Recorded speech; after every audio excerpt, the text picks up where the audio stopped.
소중한 나 무한행복.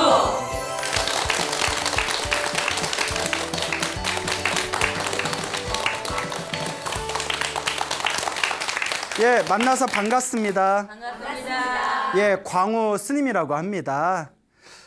멀리서 또 우리 소나무 애청자분께서 편지를 보내오셨어요. 당신이 기도에서 얻은 신비한 가피에 대해서 보내주셨는데 엄청 짧아요. 저 보고 뭐 더 없나? 저는 내용이 엄청 짧은데 임팩트가 있습니다. 예, 그래서 너무 좋은 편지 보내주셨는데 요거 제가 우리 소나무 애청자께서 보내오신 편지 읽어드릴게. 한번 귀 기울여서 잘 들어보시기 바랍니다. 네. 존경하는 스님, 저는 분당에 사는 불자입니다. 저는 광우 스님 소나무를 적어놓고 꼭 시청하고 있습니다. 스님, 저는 3년 전에 개가 덤벼들어서 허리가 다쳐 119의 응급실에 가게 되었습니다. 그래서 사진을 찍어보니 골절이 되어서 수술을 한다기에 하룻밤을 새우고 이튿날 하기로 했습니다.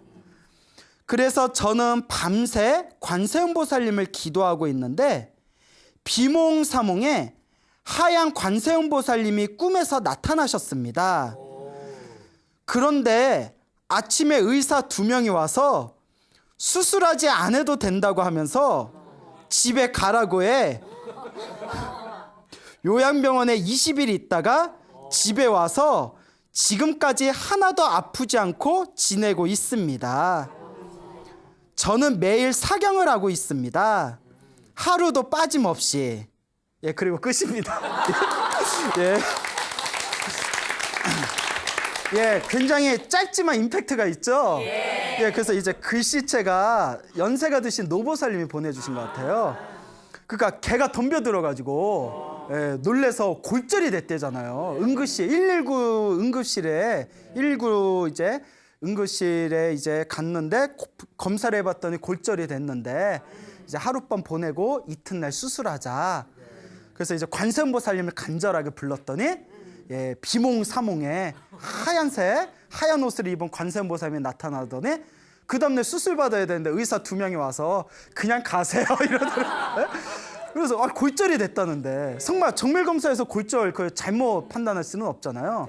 그 느낌이 아마 수술 받기 전에 다시 한번 검사해봤더니 멀쩡해가지고 그래서 요양병원에 20일 있다가 지금까지 안 아프다. 너무 신비한 이야기인 것 같습니다. 근데 여러분 소나무 꾸준히 보신 분들이 소나무를 꾸준히 보셨던 분들이라면 아마 눈치를 채셨을 텐데 관음 기도를 열심히 하면 꿈이라든가 어떤 환상 속에서 하얀색 옷을 입으신 분이 자주 나타나요. 예, 벌써 소나무에서도 한 몇십 번을 얘기했을 거예요. 뭐 유니폼인가? 예? 혹은 뭐. 그런데 이 하얀색이 우리가 관세음보살님의 백이관음이라고 하잖아요. 항상 나타나실 때 하얀색 옷을 입고 나타나신다. 그러니까 이런 이야기들을 보면 정말 무시할 수 있다 없다. 예, 무시할 수 없습니다. 그러니까 항상 생각마다 연부를 많이 하세요. 관세음보살을 부르든 지장보살을 부르든 한결같은 마음으로 연부를 하시고 부처님께 기도하면 이런 은은한 가피가 분명히 있다는 것을 여러분들께서 꼭 기억해 두셨으면 좋겠습니다. 얼마 전에 너무나 감동적인 전화를 제가 받았습니다. 너무나 감동적인 전화를 제가 다 이렇게 듣고 나서 저 자신이 막 가슴이 떨려오더라고요. 며칠 전에 저희 이제 화계사에 전화가 왔어요. 그래서 이렇게 전화를 받아봤더니 거사님이셔요. 목포에서 살고 계시는 거사님이신데 이제 최아무개 거사님이십니다. 그래서 이분 사생활을 위해서 제가 이제 이름을 다 밝히지는 않을 거고요. 그래서 이제 최씨 성을 가지신 최 거사님이셨는데 연세가 80이 넘으셨어요. 이제 82살이시라고 하더라고요. 82살이신데 요 최 거사님께서 소나무 엄청난 애청자시래요. 예, 소나무 몇 번씩 재방송도 몇 번씩 보실 정도로 소나무의 애청자신데 소나무를 보면서 항상 결심하던 게 있으셨대요. 어머니께서 살아생전에 엄청난 관세음보살님의 기도가피를 경험하신 적이 있으셨대요. 그래서 이 이야기를 꼭 불자분들한테 전해주고 싶다고. 당신 어머니께서 경험하신 이 관세음보살님의 가피 이야기를 많은 불자들에게 꼭 전해주고 싶어서 소나무 진행자인 저에게 전화를 주셨다. 이렇게 이야기를 하시면서 아주 감동적인 그런 내용을 들려주셨습니다. 요 부모님께서, 요 거사님의 부모님께서 저 지금 나주 근처의 작은 마을에서 살고 계셨대요. 나주 아시죠? 나주. 네, 나주 하면 뭘로 유명하죠? 배. 나주 배. 그렇군요. 나주가 배로 유명하구나. 그래서 배가 너무 맛있어서 사람들이 나조 해가지고 그래서 이름이 뭐가 됐다? 나조가 됐다. 뭐 아님 말고요. 예, 너무 진지하게 생각하지 마세요. 예. 그래서 나주에 살고 계셨는데요. 어머님께서 아들을 넷을 낳으셨대요. 아들 넷을 낳았는데 이 아들 넷이 5살, 6살을 못 넘기고 아들을 다 잃었었대요. 꼭 5살, 6살만 되면 아프다거나 일이 생겨가지고 아들 몇을 잃었다? 넷을 차례차례 아들 넷을 잃은 거예요. 엄청난 고통이죠. 보통 사람 같았으면 정신적으로 병이 왔을지도 몰라요. 애 한둘도 아니고 우리 부모님들 애들 잘 키우다가 한 명만 잘못돼도 막 마음고생하고 그 병원에 가가지고 정신과 심리치료 받고 하잖아요. 네, 요 어머님 되시는 분이 몇을 잃었다? 넷을 잃었대요. 근데 역시 어머니는 위대합니다. 그래도 다 그 아픔을 부여안고 항상 가슴을 막 내리치시면서 내가 무슨 전생의 업보가 이리 두꺼워서 내가 이렇게 팔자가 드센가, 내가 왜 이렇게 팔자가 더러운가 하고 그렇게 한탄을 하셨답니다. 근데 그렇게 아들 넷을 잃고 또 아버지, 그러니까 어머니의 남편이죠. 이 남편 되시는 이 아버지가 화병이 나가지고 계속 술을 드시다가 폐인이 되셨대요. 그러니까 막 집안일 다 놓아버리고 막 술 드시고 폐인이 돼가지고 그렇게 어머니를 구박을 했답니다. 어머니를 막 재수없는 여자라고, 팔자 드센 여자라고 그렇게 엄청나게 구박을 했대요. 술 마시면서. 그러니까 이 어머니는 그렇게 그 고통과 그 한스러움을 안고서 항상 그렇게 눈물을 흘리면서도 불심은 깊으셨답니다. 그리고 틈만 나면 절에 가셨대요. 그리고 아직도 기억하는 게 항상 입버릇처럼 관세음보살을 외우셨대요. 항상 관세음보살을 외우시고 그리고 이제 저기 틈만 나면 절에 가시고. 그래서 어머니께서 이제 먹고 살기가 너무 힘드니까 틈틈이 품팔이를 하셨답니다. 품팔이를 하시면서 겨우겨우 끼니를 이으면서 살아가셨는데 그 없는 살림에도 쌀을 조금씩 모아가지고 쌀이 어느 정도 이렇게 모이면 그 쌀을 쥐고서 그 틈만 나면 절에 가가지고 법당에다 이렇게 불공을 올리고 하염없이 기도를 올리셨대요. 그래서 어느 절을 다니셨냐면 그 나주에 그 보감사라는 절이 있었대요. 보감사. 나주에 보감사라는 유명한 절이 있었는데 그 보감사까지 가는데 집에서 10km가 걸린대요. 그 10km를 걸어가가지고 거기서 이제 쌀 올려놓고 불공 올리고 틈만 나면 항상 집에서도 관세음보살, 관세음보살님 제가 전생에 참 업보가 두꺼운 여자입니다. 제가 참 팔자가 셉니다. 관세음보살님 제발 도와주십시오 하면서 연부를 하시면서 그 또 절에 가서 불공을 올릴 때는 하염없이 관세음보살 앞에서 손을 비비면서 관세음보살을 외우면서 아들 하나 또 낳게 해달라고, 아들 낳게 해달라고, 건강한 아들을 낳게 해달라고 그렇게 기도를 하셨대요. 아들 넷을 잃었는데, 그러니까 엄마잖아요. 그러니까 또 옛날 분들은 왠지 자손을 남겨야 된다라는 그런 의식이 있었지 않습니까? 근데 어느 날이었대요. 그날이 새해 첫날이었대요. 새해 첫날, 설날이었을 때, 설날이면 정말 기쁜 날이잖아요. 새로운 한 해를 맞이하는 정말 뜻깊은 날인데 아침부터 아버지가 술에 취해가지고 집에 와서 세간 살림을 다 부셔버렸대요. 술주정을 하면서. 이쯤 되면 웬만한 사람이 이제 절에 안 다녀. 그렇지 않아요? 그렇게 불심이 깊었는데도 아들 넷을 잃었고, 그렇죠. 그렇게 열심히 절에 다녔는데도 남편은 술 마시고 폐인이 되었고, 그리고 절에 갔다 오고 난 뒤에도 새해 첫날부터 남편이 집안 살림 다 부시고. 여러분들 같으면 절에 다니겠어요, 안 다니겠어요? 못 다니죠. 웬만한 사람은 아이고 절에 다녀봤자 영험 없다. 내가 그 쌀로 내가 밥을 한 번 더 끓여 먹지. 아이고 내 절에다 쌀 뭐 이제 못 갖다 주겠다. 이런 마음 생길 수도 있을 거예요. 그래도 우리 할 말 없을 것 같아요. 너무나 인생이 퍽퍽하시니까. 그 어머니가 그 새해 첫날부터 펑펑 우셨대요. 내 팔자가 왜 이렇게 드센가. 울고 울고 또 울었는데 그 다음날 또 절에 가세요. 아, 대단하죠. 정말 대단. 그러니까 옛날 노보살님들의 이 신심과 믿음이라는 거는 우리 젊은 사람 세대를 뛰어넘는 어떤 강력한 어떤 믿음의 에너지가 있었던 것 같아요. 설날 때부터 남편이 집안살림 다 때려부셨는데도 그 다음날 또 절에 가는 거예요. 그 또 10km를 걷고 걸어서 보감사 그 대웅전에 딱 앉아가지고 울면서 막 눈물을 주르륵 주르륵 흘리면서 그 또 사람들이 같이 기도하니까 소리내서 못 울잖아요. 막 숨죽여 울면서 손으로 관세음보살님한테 이렇게 합장을 하면서 관세음보살님, 관세음보살님 하면서 하염없이 기도를 올렸대요. 기도 올리고 또 기도 올리다가 깜빡 졸았답니다. 깜빡 졸랐는데 비몽사몽에 머리에 왕관을 쓴, 무엇을 쓴? 왕관을 쓴 보살님이 딱 나타나더래요. 근데 왕관을 쓴 보살님이 여러분들 불상 사진 보셨으면 관세음 보살님이 우리 부처님 옆에 있는 보살님이 머리에 모자 같은 거 쓰고 있잖아요. 화려한 모자. 그 이제 왕관이라고 안 하고 보석으로 이렇게 만들었다 해서 보관이라고 불러요. 보관. 예, 보관입니다. 그래서 이 보관을 쓰신 분이 바로 관세음 보살님이에요. 근데 이제 어머니는 잘 모르니까 이제 뭐라고 아들한테 얘기했냐면 무엇을 쓴 보살님이?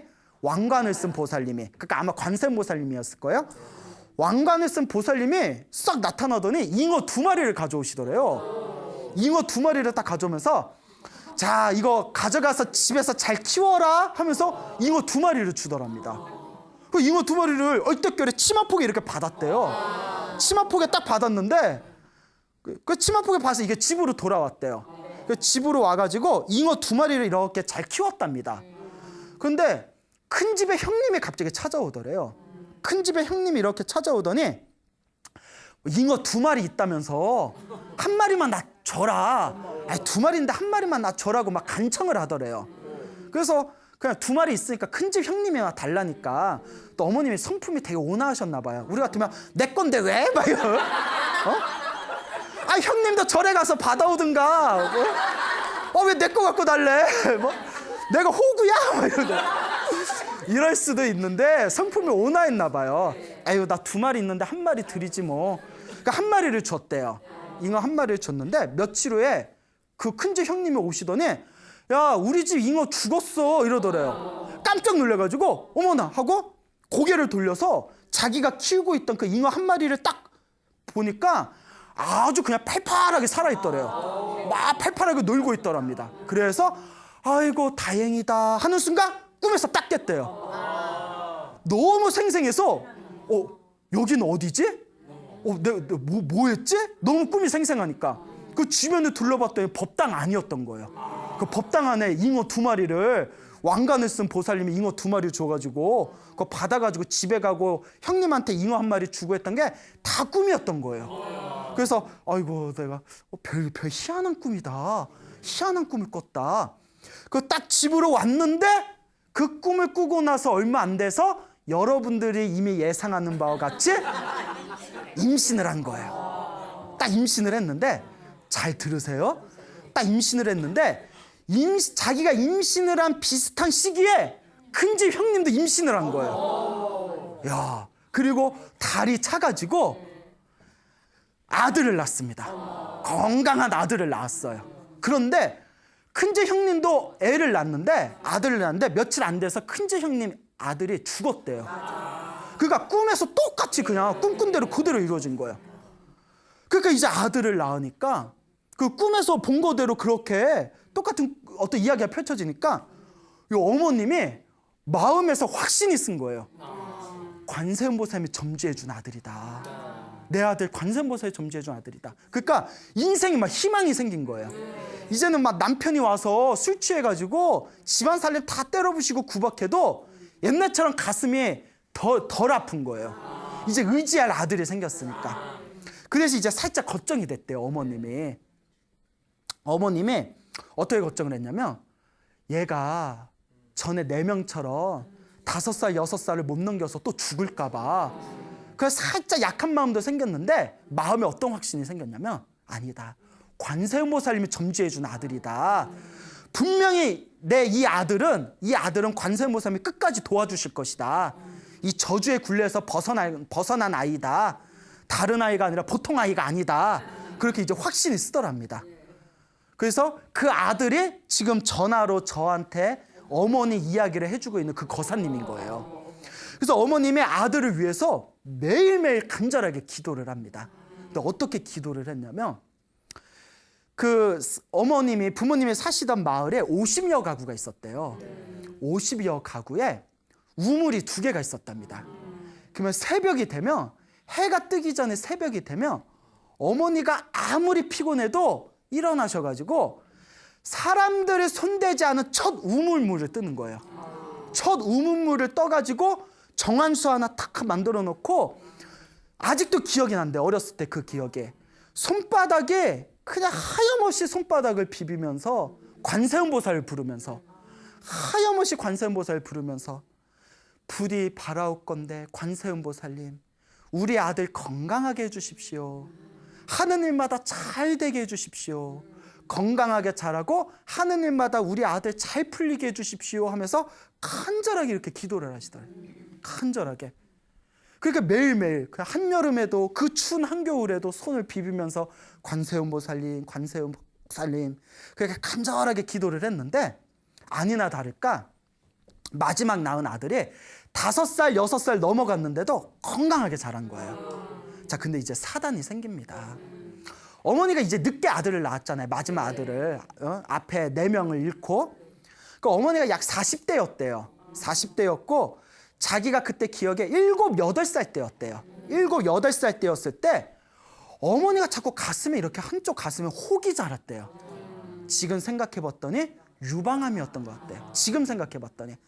가슴에서 막 자꾸 혹이 자라는데 그 시골에 또 가난한 집 여자니까 어디 제대로 된 병원도 없고 도시에 나가서 치료받기도 힘들잖아요. 그렇게 이제 치료 시기를 놓쳤는지 그게 그 혹이 점점 부풀어가지고 어머니가 숨이 끊기셨대요. 그래서 어머니가 이제 숨이 끊겨가지고 남편은 어떻게 해요? 이제 장례 준비한다고 그 엄마의 자기 아내 이제 차가워진 시신을 이제 방 한 구석에 밀어넣고 그때 자기가 어렴풋한 기억에 차가워진 어머니 품속에서 엄마 몸을 막 주무르면서 막 울부짖었대요. 엄마 하고 막 울부짖었답니다. 그런데 자, 어머니의 증언입니다. 어머니의 숨이 끊긴 뒤에 어머니가 꿈을 꾸셨대요. 저승길을 걷고 있었대요. 꿈에서 이렇게 저승길을 걷고 있는데 이렇게 저승길에 고개를 넘어가고 있었대요. 막 그 고개를 넘어가려는데 갑자기 그 예전에 봤던 잉어 2마리를 주셨던 왕관을 쓴 보살님이 딱 하고 나타나더니 어디 가느냐 이러더래요. 어디 가느냐. 야, 딱 어디 가느냐 나타나시는데 깜짝 놀라서 보니까 하얀 닭을 안고 있더래요. 닭을. 치킨? 닭을 안고 있었대요. 닭을. 그러더니 이거 받아라. 이 닭을 받고 무슨 일 있어도 이 닭을 놓지 말아라 이러더랍니다. 그 닭을 이렇게 딱 받았대요. 얼떨결에 그 닭을 받고 그거 뭐 몇 년 전에 잉어 받고 이번에는 닭 받고 그 닭을 이렇게 받고 그 왕관을 쓴 보살님이 사라지셨는데 이렇게 닭을 안고 있는데 닭이 갑자기 가슴에 안고 있는 닭이 가슴을 부리로 떠떠떠떠 하고 쪼더래요. 막 가슴을 막 쪼더래요. 젖가슴을. 너무 아파가지고 그렇죠. 얘 왜 이러냐. 아파 죽겠는데. 그런데 그분이 닭을 받고 놓지 말아라 이랬잖아요. 어떤 있어도 놓지 말아라. 안고 닭이 막 가슴을 쪼는데 너무 아픈데도 꾹 안고 있었대요. 그러다 닭이 갑자기 자기 목에다 대고 꺾이요 하더래요. 뭐라고 했다? 꺾이요 하는 순간 그 소리에 눈이 번쩍 뜨이더래요. 숨이 돌아온 거예요. 눈이 번쩍 떠가지고 이거 뭐지 하고 있는데 옆에서 아들이 막 울부짖는 소리가 들려요. 그때 이제 상황이 판단되면서 내가 내 아들 두고 갈 수 없다.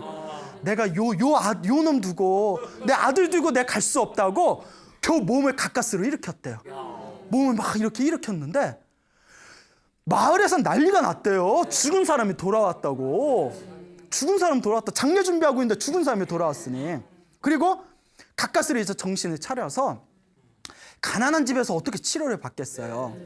최대한 할 수 있는 방법으로 그 민소 그 대체 요법 있잖아요. 민간 요법으로 어떤 방법 쓰면 그냥 약초 있잖아요. 좋다는 약초 이렇게 찧어가지고 그냥 가슴에 바르고 했대요. 그게 다예요. 며칠 후에 그 꿈을 꾸고 정신을 차리고 며칠 후에 저절로 젖가슴에 터져버렸대요. 젖가슴에 쫙 하고 터져버렸는데 왜? 아니 가슴이 터졌는데 웃겨요? 왜? 그 젖가슴에 퍽 하고 터졌는데 피고름이 줄줄줄줄 새더래요. 피고름이 줄줄줄줄 새는데 피고름이 새다가 옷이 흠뻑 젖을 정도로 피고름이 줄줄줄 새서 그냥 온몸이 그냥 피고름이 젖을 정도로 줄줄 새더니 그렇죠. 그도 자연 치유가 되셨답니다. 예. 아, 민간요법 때문에 나온 게 아니라 아니 왜 거기서 민간요법이 왜 들어가요? 내가 말했잖아요. 기껏해야 가슴에다 약초 발랐을 뿐인데 거기서 이제 닭하고 연관해줬어야지. 예, 그렇죠. 예, 아 순간 웃겼어. 예.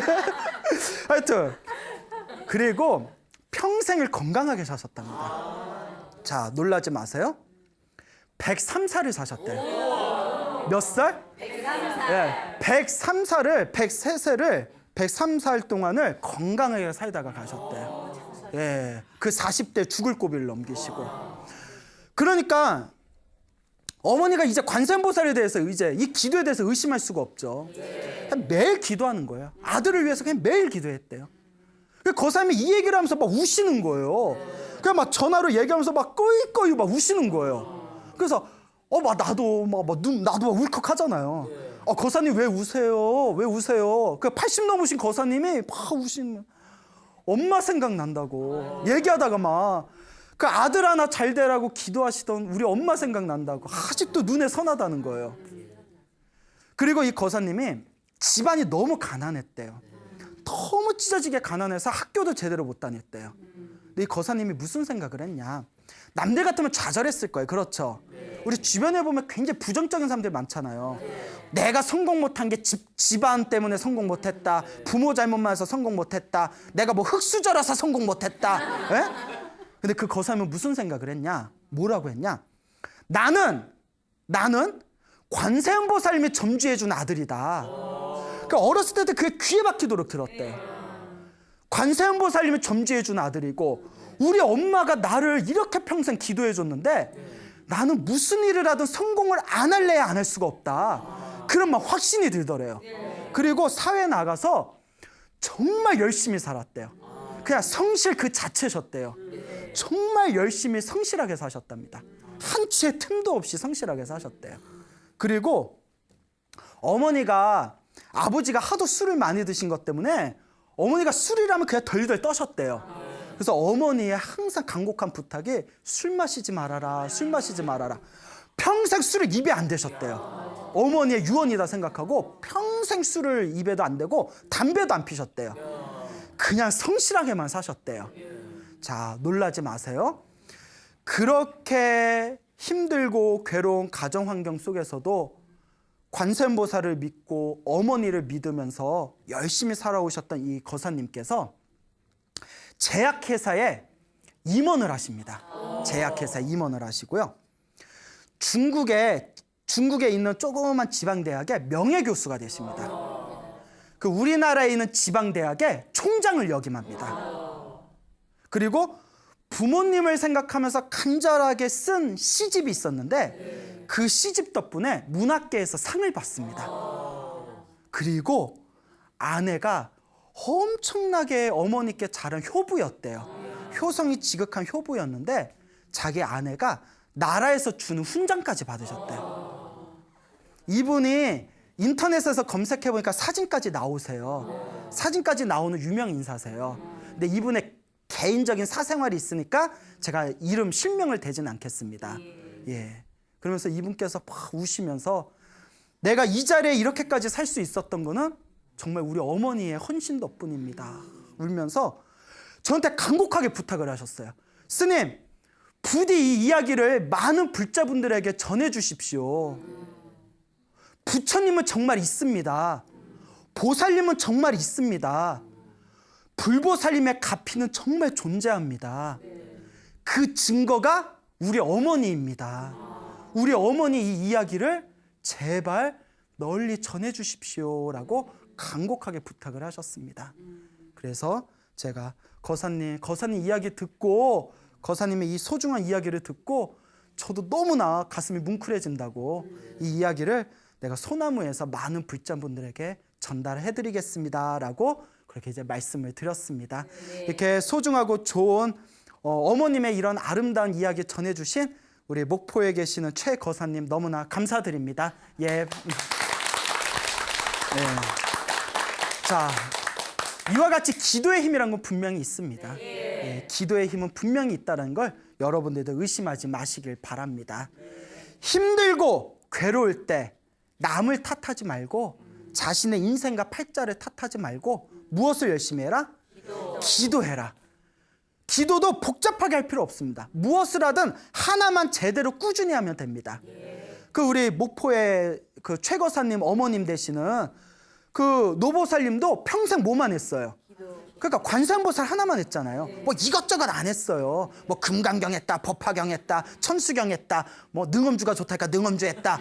예? 막 이것저것 안 했어요. 그냥 하나만 오로지. 그 노보살님이 뭐 절에서 뭐 배운 게 있으셨겠어요? 아마 지나가는 스님이 관세음보살 열심히 해라 하니까 관세음보살 하나만 믿고 열심히 기도하고 기도해서 하나만이라도 제대로 하면 반드시 통합니다. 그러니까 무슨 기도를 하든 하나를 딱 정했으면 평생 한다는 마음으로 한번 불보살님의 가피를 믿고 한번 꾸준하게 정진해 보시기를 바랍니다. 알겠죠? 네.